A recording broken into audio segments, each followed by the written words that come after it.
Good evening, ladies and gentlemen. Stephen here once again, this time coming to you at Fern Creek Park. Well, we got a lot to talk about when it comes to what took place at Richmond on Sunday. But before we talk about that, a couple other things that needs to be addressed right quick, first and foremost. First, Major League Baseball did confirm when the game at Bristol between the Atlanta Braves and the Cincinnati Reds will take place. It will take place Saturday night on August 2nd, which the game can be seen on your local Fox station. And remember, that's next August. Also, another thing I forgot to talk about, or need to make a minor correction to, is regarding Lee Diffie and when he will be in the MC booth. According to the Indianapolis Star, that won't be the case until Daytona, which means we still got at least one more week left with Rick Allen in the broadcast booth for Michigan, which, as a reminder, that race can be seen on USA, along with the Xfinity series. Now, I do want to apologize for assuming that Diffie would call the races at Richmond. I was wrong about that, and I do want to apologize for that. I'll try and wait until I get confirmation in the future before posting something like this again. So, with those two things taken care of, let's talk about Richmond as a whole. First, I like the option tires. Overall, they did a good job on holding, all things considered, and provide better racing compared to what we saw them at North Wilkesboro. Especially with that Daniel Suarez coming from the top 15th to the lead and led for a good chunk of stage 2. That was an impressive move on his part, and for the most part, the option tires did work. While NASCAR decides to stay with the option tires for Martinsville, Phoenix, Darlington, and going forward is unknown, but I think they should at least consider it just the same. It may not be more horsepower like we wanted, but at least this is a step in the right direction. As for the race itself, I thought it was good.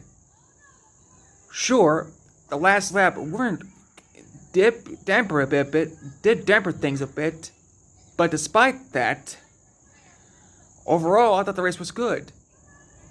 I kind of wish to see more passing, but for a near caution-free race at Richmond, it was pretty good.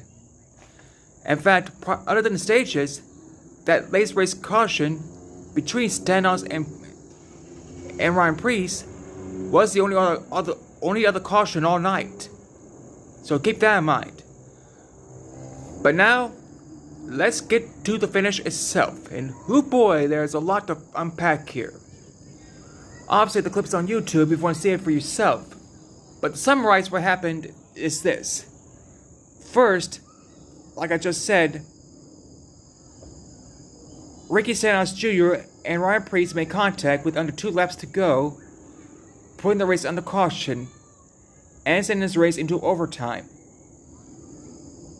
Although Austin Dillon's team did let him keep his track position at first, he initially didn't get a good restart and gave the lead to Joey Logano. On the white flag lap, coming into turns 3 and 4, Dillon gets into contact with Logano, and then coming to take the checkered flag, he gets into contact with Hamlin, and Austin Dillon gets the win. Because the caution froze, because the field was frozen when the caution came out, Denny Hamlin ended up second, instead of Tyler Reddick, for those of you who are wondering. Now, several drivers, including Logano and Hamlin, feel that Austin should at least be suspended for what happened. And there are some fans out there who thinks the win should be taken away from him because of what happened. As of now, no penalties have been announced for Austin Dillon just yet, or Joey Logano, because as it turns out, Logano, following the race, came down pit road, smoked his tires, and near made contact with Austin Dillon's crew members and his family along the way. So, hoot boy, there's a lot to unpack for NASCAR to consider with both Dillon and Logano for what happened back on Sunday. So, here are my thoughts on both. I can't be mad at Austin Dillon too much.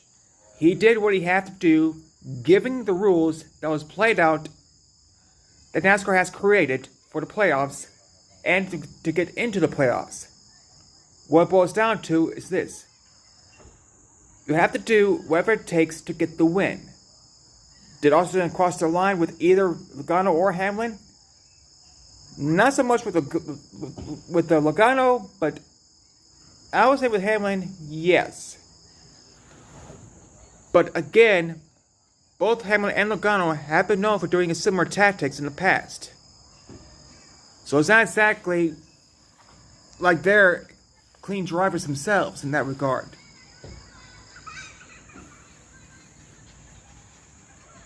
Here's what I think what Austin Dillon's penalty should be, however. I think that he should be fined, take the playoff points he would have won away from him, but the win would still stand.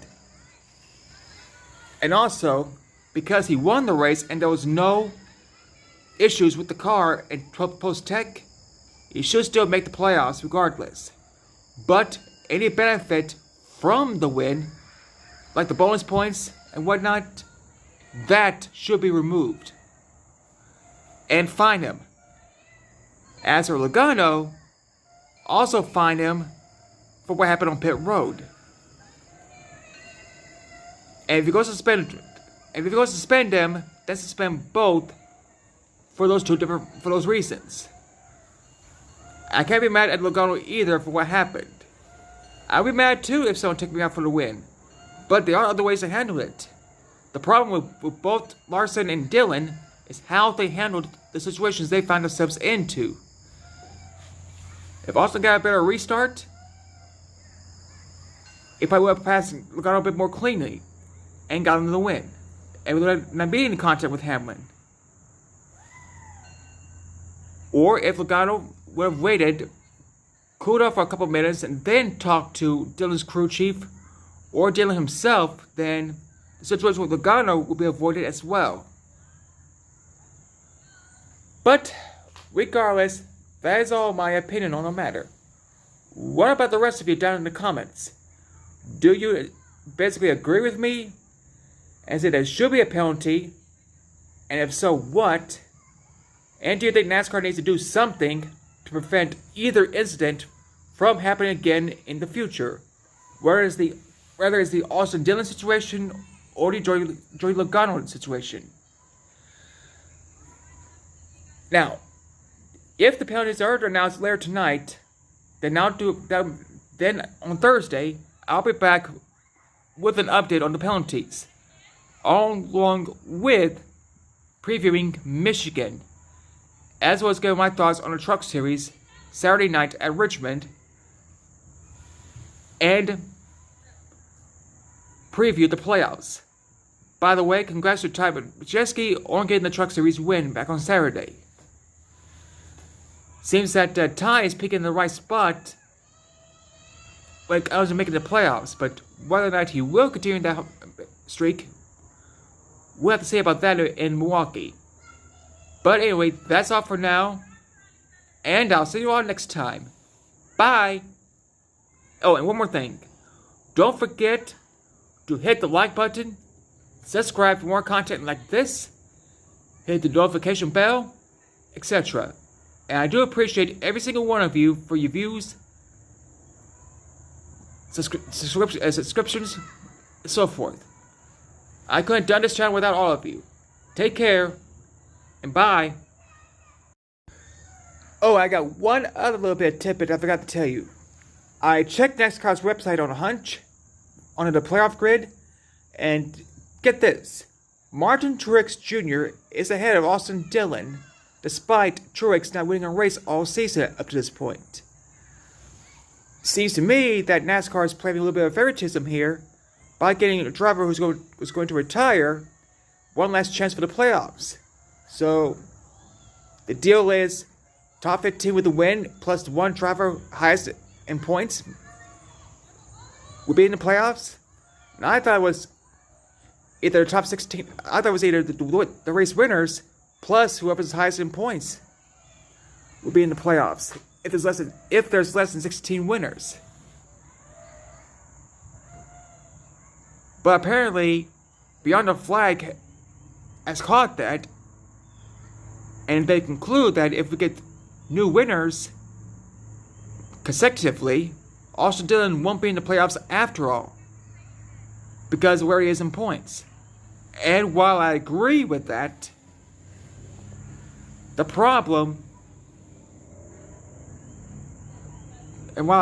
to an extent, here's the problem. That should be Truex in this predicament, not Austin Dillon, because Dillon has a win at the moment and Truex doesn't. But anyway, I almost forgot to throw that in the video as well, so I figured do it now and get out of the do it now as well. Anyway, I'll see you all next time, for real this time, and bye!